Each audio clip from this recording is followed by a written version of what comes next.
अगली तस्वीर हम आपको दिखाते हैं, क्योंकि शादी कोई बच्चों का खेल नहीं है। ये बात आपने अपने बड़े बुजुर्गों से हमेशा सुना भी होगा। ये कहावत आपने ज़रूर सुनी होगी। घर वाले अक्सर इसका इस्तेमाल करते हैं, खास करके तब जब शादी अरेंज ना होकर लव मैरिज हो।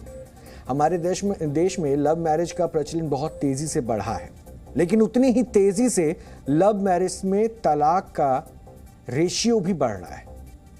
अब आप सोच रहे होंगे ऐसा कैसे? आंखों से आंखें मिली, बातचीत शुरू हुई, प्यार हुआ और लव मैरिज हो गई। लेकिन इसी लव मैरिज पर देश की सर्वोच्च अदालत ने बहुत बड़ी टिप्पणी की है। सुप्रीम कोर्ट ने शादी से जुड़े एक विवाद की याचिका पर सुनवाई के दौरान कहा कि लव मैरिज से तलाक की नौबत आ रही है। आज जस्टिस BR गवई और संजय करोल शादी के एक मामले की सुनवाई कर रहे थे। उसी दौरान एक वकील ने कोर्ट को बताया कि ये एक लव मैरिज है, जिस पर जस्टिस गवई ने कहा कि ज्यादातर तलाक लव मैरिज से ही हो रहे हैं।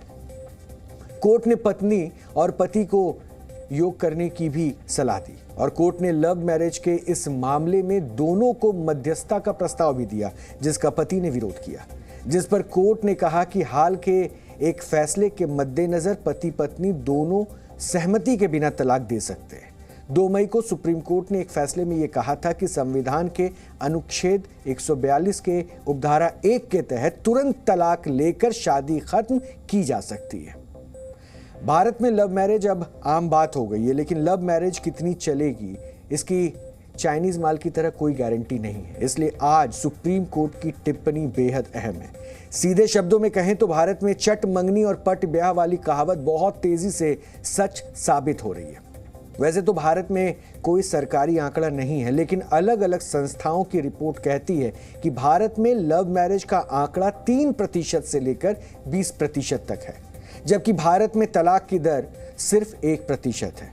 पूरी दुनिया में तलाक की दर के मामले में भारत की स्थिति बहुत बेहतर है। हालांकि पिछले कुछ वर्षों में लव और अरेंज मैरिज में तलाक की दरें बढ़ी हैं। पुराने दौर में अरेंज मैरिज ज़्यादा होती थी, लेकिन अब युवा लव मैरिज को पसंद कर रहे हैं। ऐसे में सुप्रीम कोर्ट की टिप्पणी इस ओर इशारा करती है कि लव मैरिज में आगे चलकर रिश्ते संभल नहीं पा रहे, जिसका नतीजा तलाक के रूप में भी सामने आ रहा है। जी न्यूज़।